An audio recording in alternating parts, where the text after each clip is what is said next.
How's it going, guys? We are out here on Kent Lake. It's beautiful. Fall weather. It's a little nippy out here. It's like 38 degrees right now. Not too bad, you know. I'm bundled up. So this lake is actually a reservoir. It was formed in 1946 due to a dam being placed as a post-war effort to try to get people out and about in the Metro Detroit area. Well, right here, not very deep, but the average depth is 10 feet. The deepest is near the dam, of course. I mean, why wouldn't it be? It's I think it's a 1,200 acre lake, so not too shabby at all. A lot to see out here. Sandhill cranes, swans. I saw a tufted titmouse already, and I just got out here. Yeah, there's a lot to see.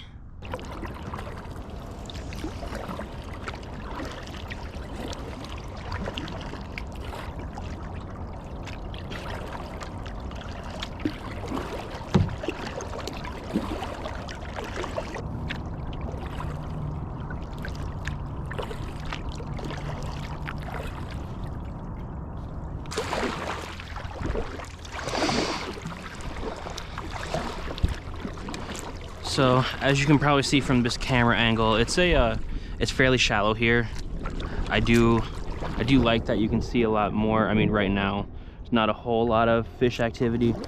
I remember coming here earlier in the summer, and it was just super crowded with schools of fish. What I'm definitely gonna do is avoid those swans over there, because they can get mean.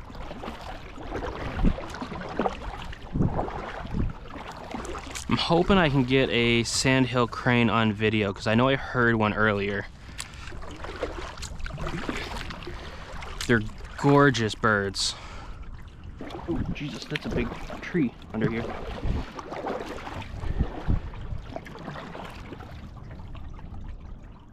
One of the things in this lake is that since it's a flooded reservoir, since there's a reservoir and flooded land that, you know, even though it's been since the 40s, this stuff doesn't just go away. Especially when it's waterlogged wood. That stays forever. What city is that in Italy? Where they drove logs straight into the ground as far as they could, and the entire city, I mean, it floods all the time. But it's like, you know, got feet of water in it, depending on the time of year.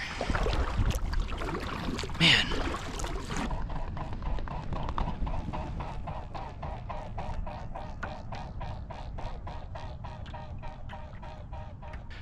What city floods every year in Italy? Venice! Oh, I feel dumb.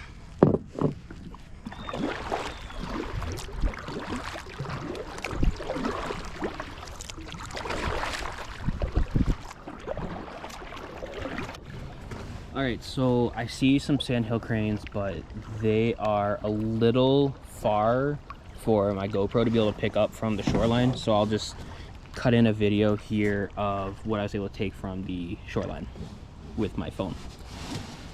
I want to give you some fun facts, though, that from what I read in the past. So the sandhill crane is one of the oldest bird species that has survived unchanged. With fossils that have been found dating back over 2.5 million years, the DNA was almost identical, meaning it's kind of a perfect bird.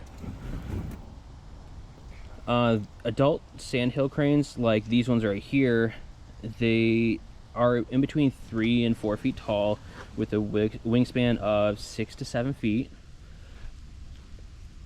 Big bird. I mean, as you can see in the video, but it doesn't do it justice until you can see it in person. I really hope that they make some good squawking noises, because you'd be able to hear them, because I mean, it's a loud trumpet like noise. It can be heard for almost 2 miles apparently. I wouldn't know. I don't live close enough to this to be able to hear them on a regular basis.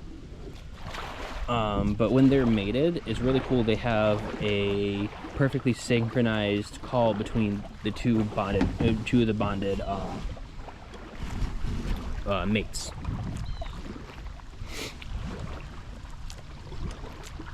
Also, Sandhill cranes are monogamous. They form lifelong pairs. Once they find their crane, that's it. That's who they mate with. That's who they make babies with forever. It's really cool. I don't know if anybody's seen the TikTok videos of Sandhill cranes like jumping up and flapping, especially when there's like a big group of them when they're younger. They're practicing their courtship dance, which is like, you know, they bow, leap, and wing flap at the same, kind of almost at the same time. And it's kind of how they show like, hey, I'm interested in you, give me a shot.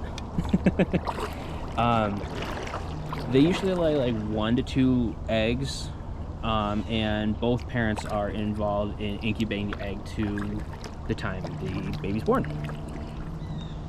I'm gonna Google this real quick. The chicks are called colts. I wasn't sure what the chicks were called. And they're able to, I mean, like most birds, can walk pretty much right away, but they can swim a few hours after they hatch, which is pretty neat. I mean, it keeps them safe from shoreline predators. I mean, in this area, you don't really have shoreline predators, but, you know, it's not bad. Here in Michigan, they usually show up in between March and April on their migration back up from the Gulf area, you know, Georgia, Florida, the Gulf Coast, and they usually leave here around October. It's a little late in the year for them to be out, but it's not too late.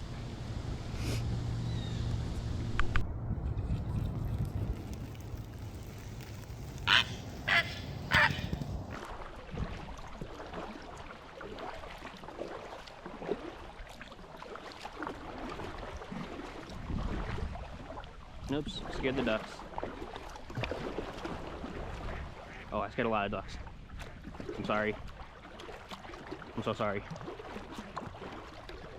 I didn't do that on purpose, guys. I'm sorry. I genuinely didn't know you were there. I don't think you can see this on the camera. It's a tufted titmouse. It's right in front of me. They're really small birds. I think their max size is like 6 inches long. They're found year-round around Michigan. They got that little pointed crest on the top of their head. They're adorable. They're in the same family as chickadees, and what's really cool about them is they store their seeds in bark crevices, and they remember hundreds of their hiding spots for weeks and weeks. Like, you know how squirrels just forget where they bury 90% of their nuts? Well, they don't forget. They usually, I know they nest in old woodpecker holes, but I don't know if they also nest in like abandoned tree cavities, like just random ones, or if it has to be created by something else. That one I'll probably have to research on a little more. Originally it was a species that was only in the southern United States, but warmer winters and warmer weather, they've kind of migrated more and more north on a regular basis. It's a little loud plane.